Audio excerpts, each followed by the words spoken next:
You've probably heard me talking about this self-sufficient living skills bundle that's been going on. And I have been spending the last week flipping through so many of the incredible resources within this bundle.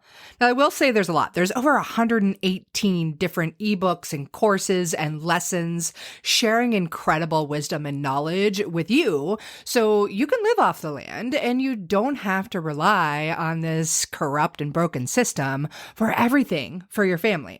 Anyways, I wanted to share some of my favorite things. One, first off, is off-grid homeopathy. This course is loaded with so much incredible knowledge, talking about homeopathy for first aid, for colds and flu, how to make your own homeopathic remedies. Like, as an herbalist who loves to teach that stuff, that's pretty exciting to hear it in the homeopathy realm. There's also some incredible fermentation guides, so many other amazing herbal recipes and food recipes, and how to make your own sourdough bread, how to do your own organic gardening and canning of all of your foods. Really, there is so much. And yes, I know. I've talked about it a ton, but this entire bundle is only $50 right now until Sunday, March 24th. I'm sharing my herbal first aid skills, which is a course that's $47 on its own. I'm sharing recipes that I used when I got my products into REI for herbal first aid kits and so much more.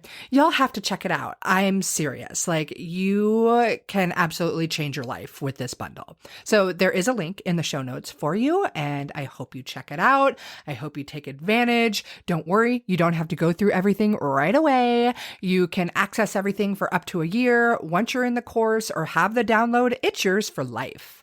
It is a steal of a deal. Okay, self-sufficient living skills bundle in the links for you. Hello and welcome to the Herbalist Path, a podcast where you'll discover how to make your own herbal remedies at home so that you can take better care of yourself, better care of your family, and better care of our planet. I'm Mel. I'm a clinical herbalist, environmental educator, and mountain living mama with this crazy passion for teaching more mamas and their little loves how to use plants as medicine in a safe, effective, and tasty way so that there can be an herbalist in every home again. It's an absolute honor to have you on the journey down the herbalist path with me so that together we can make herbalism #spread like wildflowers. Hey, welcome back to another episode of the Herbalist Path. I thought today, since we're heading into back to school season and we're about to hit that total change of what do we call them? Schedule, structure, life, I guess you could call it, all of those things all in one. I know some of you out there might already have started back to school season. Some of you are homeschoolers like me, or maybe you're around where I live. We don't start school until September. So it's always funny to me when I see people that are like, oh, it's already back to school in August. And I'm like, but wait, summer's just started. But anyways, I wanted to create this episode and just talk about some ways we can use herbs and of course other little lifestyle tips and tricks to just support our kids and us really as we head into this transition, especially when it's like, if you guys are like me, my kid is up late in the summertime. She's partying like a 10-year-old should and running and playing and going really hard, and she gets to sleep in the morning. And then even as homeschoolers, as that season turns around, we have to start getting up earlier. So what can we do to support our kiddos? And why do we need to support our kiddos and their sleep health? Really, it's because it's imperative to their physical health, their emotional health, their growth patterns, their brain development. Letting them get proper sleep is going to allow them to be able to focus and pay attention to what they're learning. It's also going to drastically improve their mood regulation. I don't know about you, but I know I tend to get a bit cranky when I'm sleepy. And of course, our kiddos do that as well. So if we can support them and make some changes in life to transition into that back to school world, it can make a huge amount of difference. And yes, of course, we're going to talk about herbs here in a minute, but I just wanted to give some general things you can start doing in your family to making this transition, and simple things like just starting to adjust the bedtime now and the wake up time now. So shifting 15 minutes every few days until it's starting to get into a nice rhythm for everybody. So 15 minutes earlier to bed, 15 minutes up earlier. Do that for a few days and then take another 15 minutes for more days until you get to the right time and the right pace, right? Another thing that can be really helpful is just making sure that you are seeing natural light in the morning. So that's just going to help reset our internal clocks. And you might want to consider, can you get out the door for a morning walk and embrace that daylight? Can you open up the windows and let some natural light inside? That can really help a lot. And then there is so much we can do when it comes to evening time, especially this one I'm so guilty of for myself and for my child, but just limiting screen time in the evening, because that blue light, we all know, can interfere with the natural production of our melatonin and make it much more challenging to sleep. So limiting screen time after a certain hour could be really, really helpful. Creating a nice, peaceful, calm evening environment that's dark and maybe has light, candles and just a peaceful environment that might inspire rest can be really, really great. And then if you can stay consistent, that is really, really going to help your kiddos and just reinforce the whole circadian rhythm and make your life easier when it comes to that morning wake up struggle. It's definitely a struggle for me. I don't like to wake up personally. I am a late night person, so having to adapt that for my own body and also for my child makes it an extra struggle. But I do know that these things can help. And of course, there are quite a few herbs that we can turn to that can be helpful as we are shifting into the change of sleeping patterns and back to school, right? So I think the first one, it's probably the one that everybody thinks of right away. And it's an herb I love so much. My daughter loves it too, but chamomile, its biggest claim to fame, let's not joke around, is to calm and soothe and make somebody want to go to sleep, which it's great at. It is a nervine herb, and that's what we're going to be talking about is nervine herbs. These are herbs that act on the nervous system. We are looking for sedating nervine herbs as opposed to the stimulating ones like caffeine or coffee or green or black tea or things like that. So chamomile is a slightly sedating nervine, and a simple cup of chamomile tea in the evening can be absolutely wonderful. A challenge we can have with teas, though, even though I'll be talking about a few in this episode, but so you're going to bed, right? And tea is water-based, and you're going to bed, and you might want to get up and have to go pee multiple times throughout the night. So you can also consider other ways to get these herbs into the body. Like chamomile can be really nice infused into a honey and just maybe have some apple slices with honey and chamomile infused in there for dessert would be a lovely way to get that calming herb on board, among several other great ways that I'll talk about throughout some of the other herbs we're going to talk about. Of course, we know lavender. Speaking of other herbs, lavender is lovely and certainly induces produces a state of calm and peace and relaxation. You could certainly add it to a tea or a honey or a glycerite. I personally am not a huge fan of a lot of lavender inside of a tea because it is just very, very strongly floral and fragrant. So for me, while I love to smell lavender, I don't necessarily love to taste it. But you could take like lavender and chamomile in that honey and maybe make some warm coconut milk or warm milk of whatever kind you like. That would be really lovely. And you can also do like a sleeping pillow sachet with chamomile and hops. We'll talk about hops here in a minute. And lavender inside of it. That would be lovely. And then just let your kiddos sleep with that little pillow. Or maybe if you're really crafty, you could make a new stuffy for them and stuff it full of these herbs. And that would be absolutely wonderful.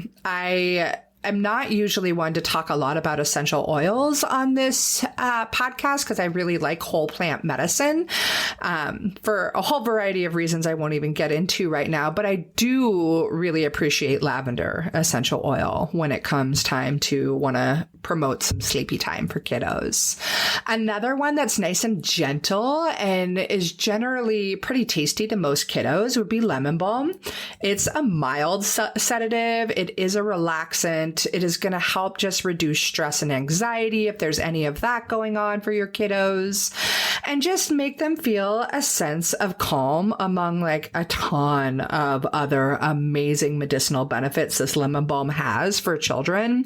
But it is very specific to help with insomnia. So that can be super duper helpful, especially if you pair it with the right other plant friends. That can be super, super fun.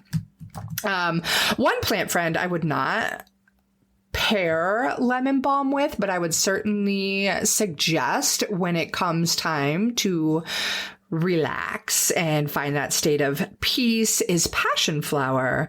I love passion flower. It is quite a wonderful nervine. And for me, it can make me fall asleep really, really quickly.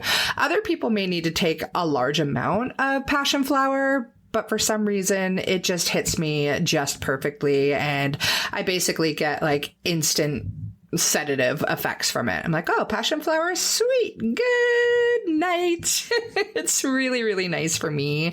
And I can just take a tincture of it. I do the fresh leaves and flowers. If you can do those in a tincture. You could do them dried as well. Of course, it's going to be a different process for that.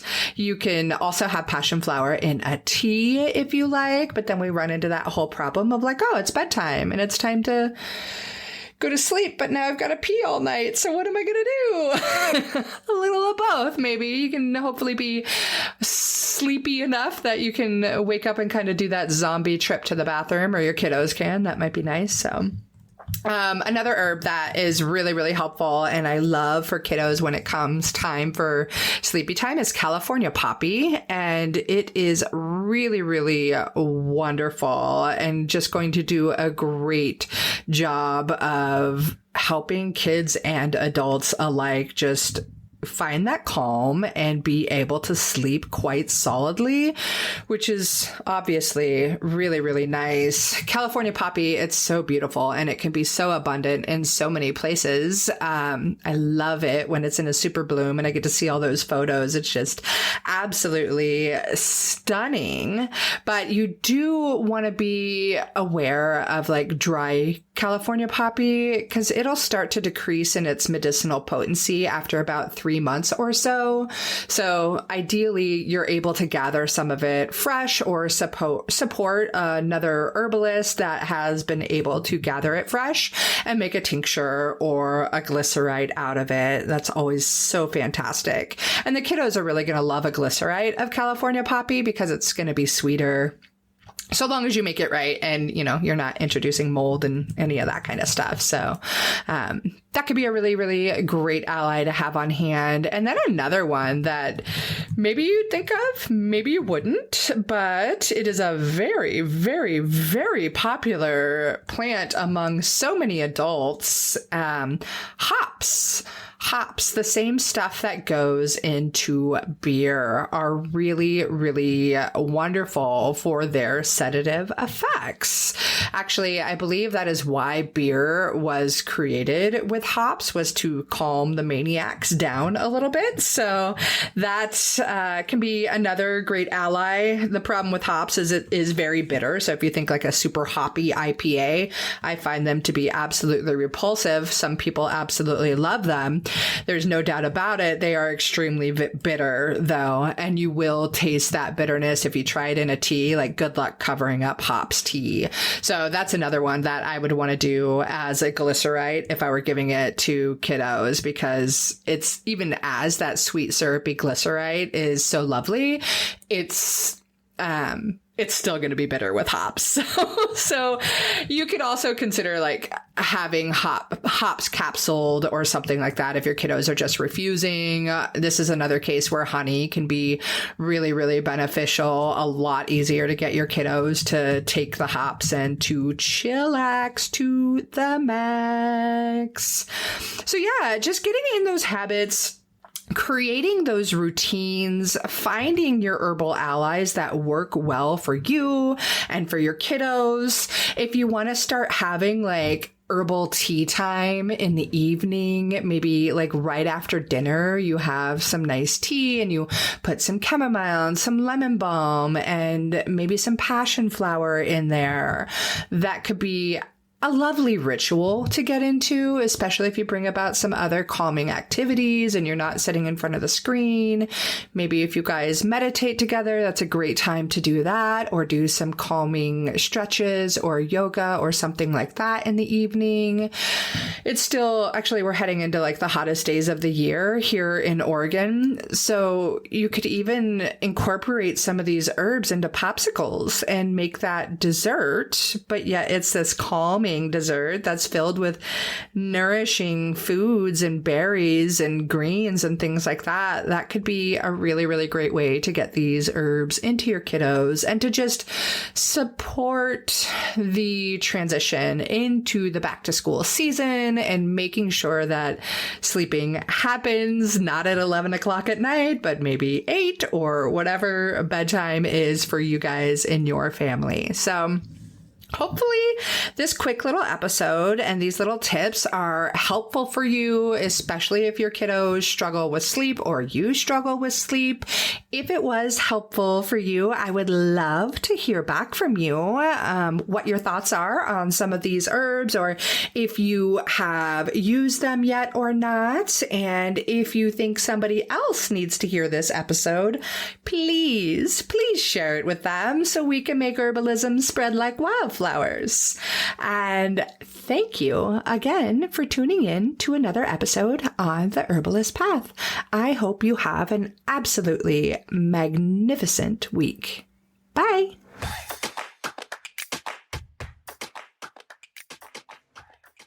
Thank you so much for tuning into another episode of the Herbalist Path. Being on this journey with you is absolutely incredible. If you dig this episode, please leave me a review on your favorite podcast player and share it with your friends so that together we can make herbalism #spread like wildflowers. On another note, I must mention that while I know you're getting some good info here, it's important to remember that this podcast is purely for entertainment and educational purposes and is not intended to be a substitute for medical treatment. While the information in this podcast is absolutely relevant, herbs work differently for each person and each condition. That's why I recommend you work with a qualified practitioner, whether that be another herbalist, a naturopath, or your doctor. So thank you again. I am truly honored that you're tuning into these episodes and on the path with me to make sure that there's an herbalist in every home again. Don't forget to share this episode with your friends so that we can make herbalism #spread like wildflowers.